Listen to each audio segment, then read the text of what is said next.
Welcome back to What Are Noobs with General Disturbance. This is a T110E4. It's a Tier 10 American tank destroyer and a turreted tank destroyer at that. And it's located on the south spawn of Pilsen under the command of Captain Ashstorm. Right from the off you can see he's got one mark of excellence on the barrel, so he's played this tank a few times.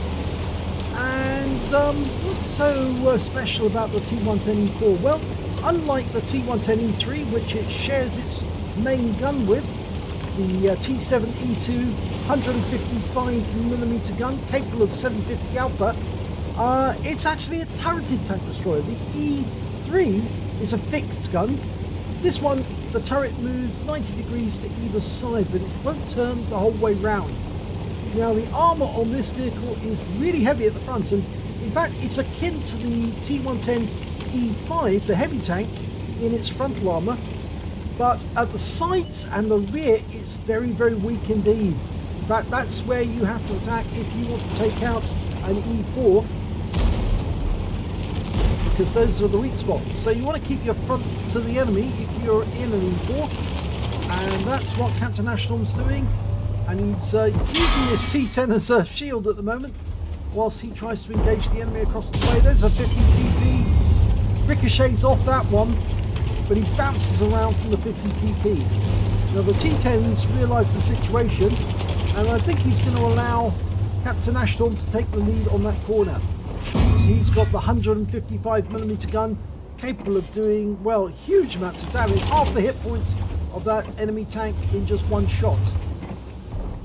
So when we get a shot on that ISM, we bounced around through it for 390, going for the 50 TP. Nope, didn't get through the armour. Now the shells can penetrate 295mm of ammunition, of armour rather, and he's got APCR to take it up to 375.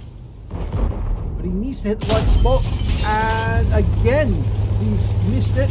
But you can see the frontal armour's doing its job. The shells are bouncing off the front. They're trying to get the cupola as a weak spot, but they're not having much joy. Okay, 50 TP, fires another one, and it bounces off that turret again. It's a very rounded turret on the 50-ton. The reload time is 15.43 seconds, which is akin to some other tanks of a similar caliber. Okay, dialing in on the 50. No.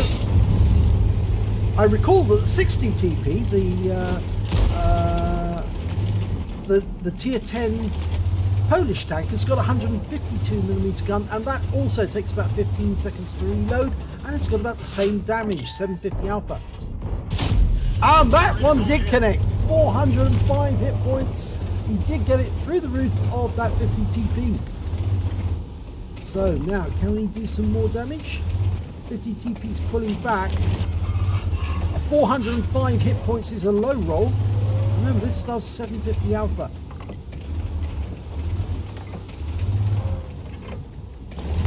Neil's not moving forwards. He's already tried a shot at the E4 and failed to get through. We're surging across the gap now. The Badger and us are moving towards those enemy tanks in the next factory along. The Badger just took a hit. Yeah, can we get a shot on that T54? Yes, we can. Right into his rear. Oh, goodbye. He's back in the garage. 497 hit points off that one. Okay, the 50 TP's there as well. So as soon as we're reloaded, we can put him out of the game, and we bounced around for 440. Now it's time for payback. And then we're side on at the moment, which is not the best side to show to the enemy. And there is an FD215B 183, the Death Star. And just around the corner, a T34, and he's just been vaporized.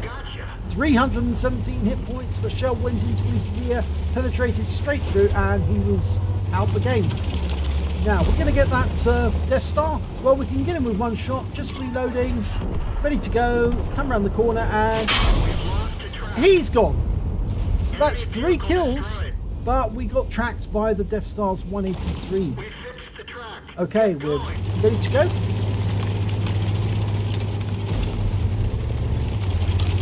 Now we have suffered some damage so far, and you can see quite a few shots that bounce as well. Oh, T30 gone. That's 4 kills. Now there's an Object 261 over there, and whoa. Well, he gets a hit into us, 251, but it's HE. Now, we're about to end that 261's game. Goodbye. And that's 5th kill. One short of getting a top gun now. We've got to find the enemy. There's an Emil over there, and it looks like 2 enemies are in our cap area. We're 2 tanks down on the enemy at the moment, but we've got the ability and the power to devastate them. And the Badger's gone back to the other side.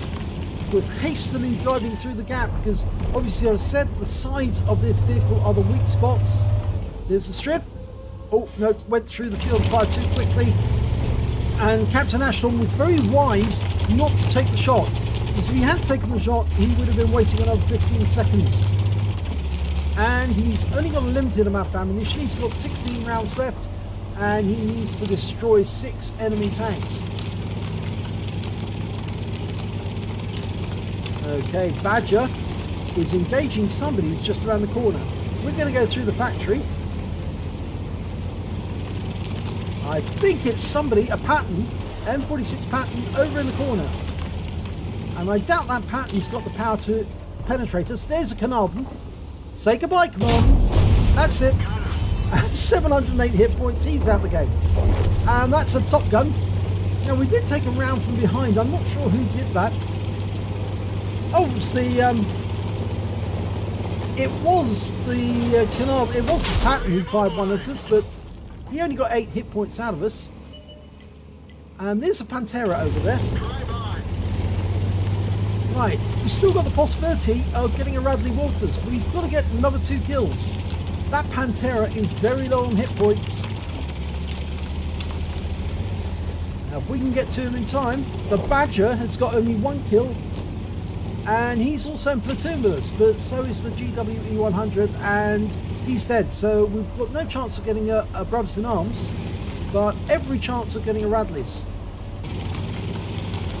Right, there's a Striv over in the coal area. The Pantera is the, I suppose he's the closest. We don't really want to get hit in the side by that Striv. We're going to cross this gap as quickly as we can. And there's a T95, and there's the Death Star, the other FV215B183. And the T95 also got a 155mm gun, albeit it's the T7, which has also got 750 alpha, but not quite the same penetration, I believe. It's not quite the same gun, because this is the E2, and that one is just the T70 on that one, standard one. Oh, lovely hit! That's a high roll. 768, but we took a round from the FV215B, which was a Hesh round for 575. Now we're going after him, because now he's a one-shot. So it's the first one to get the FV215B. It's also going to be online for Radley's, and he's out the game. So there's only 2 enemies left. One of them is the Striv, and the other's an M40, M43, and there's the Striv. He's the other side of the coal pits, heading north. Now, can we get a shot into him? And that's the M40, M43, and we know he's up on the corner of the map. He's probably in grid square A0. And that's what Captain Ashstorm is indicating, but he's down to just 32 hit points. So we can't afford to get another hit from anyone, because that will be curtains for him. I'm not sure exactly. Oh, he's actually closer. He's just up on the heights. I'm trying to look for where that damage actually hit. Nope, can't see it. So he's going to go up top and get his Radleys by killing that M40, and the Striv has just been wiped out by the T95. So the M40 is the last enemy on their team, and I think he's either gone round the corner of this house Is he there? No, he must have gone down that driveway round the corner. He's probably trying to run away. I do hope he's not trying to suicide. It's a waste of time trying to suicide. You might as well try and win by fighting. What RT Noobs players don't suicide, they fight. It's much better picking up more XP by doing more damage to the enemy every time you shoot them or ram them. And hopefully this guy has got that in mind and wants to try and claim Captain Ashtorm's stole by shotgunning him at close range.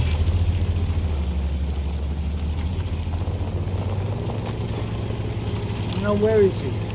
Well, he's not round here. Unless of course he's made his way around the back. And that's possible. We might be about to see him. There he is! And he's gone! And that's a Radley Walters. I'm good for him that he decided to fight. Unfortunately, he wasn't as quick on the trigger as Captain Ashtorm was. And so he was a good RT player, but just not as fast as he could have been. Let's have a look at the end of battle stats. And it's an ace tanker for Captain Ashtorm in the T110E4, the Tier 10 American tank destroyer. He also picked up a Reaper badge for getting successive kills, 3 kills in a row, at least 3 in a row with successive shots.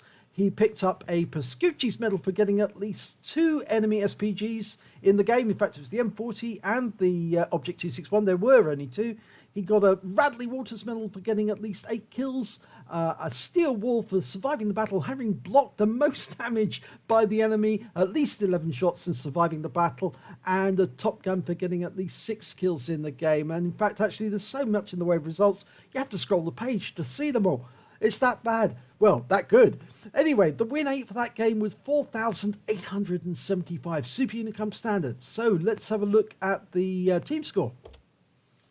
Well, there you go. Look at that. It wasn't him who got the highest amount of damage on the team. That went to the T95. He picked up the high caliber. He did 4,602 hit points of damage. Captain Ashtorm came in just under that with 4,526. And a short while back was the P44 Pantera, who did 3,482. Special mention to the Badger. He did 2,676 hit points of damage during that game, and he did survive to towards the end.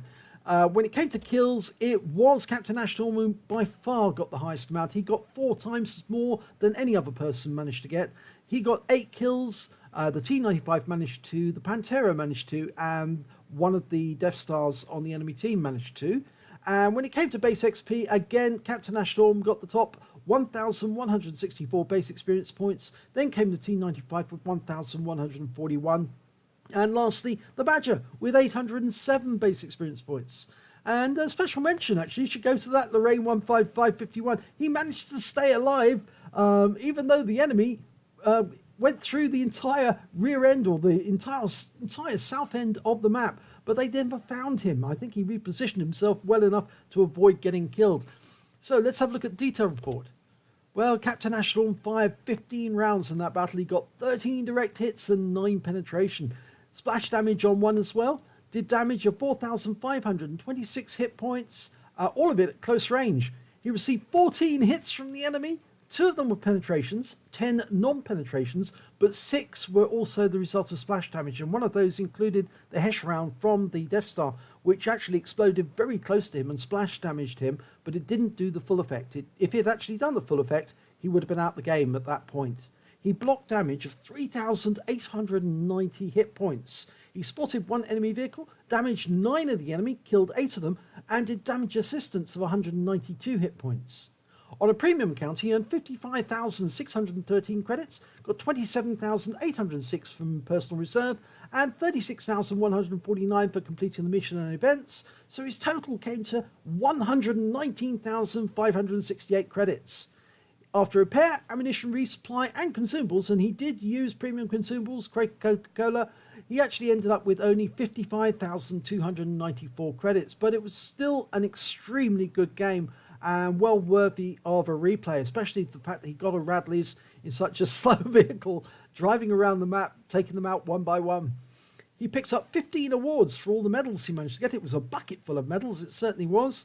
And 15 bonds is not bad at all. He also earned 1,746 XP, ×2 for the first victory of the day, 960 for completing the mission and events. So his total haul was 4,452 experience points altogether. So a fantastic round there by Captain Ashlom. Congratulations for getting such a lovely set of medals. It really is heartwarming to know that such a slow tank, well, slow-ish. I mean, it's not absolutely terrible in terms of slowness, but it is quite a slowish tank destroyer, could actually do such a lot of damage in one game, and I'm sure he's very happy to have recorded that, because Captain Ashlom likes to get good games in all of the tanks that he plays, and I know that. He's only got 1 mark on this vehicle at the moment, but he's certainly going to be well on his way to getting 2 marks.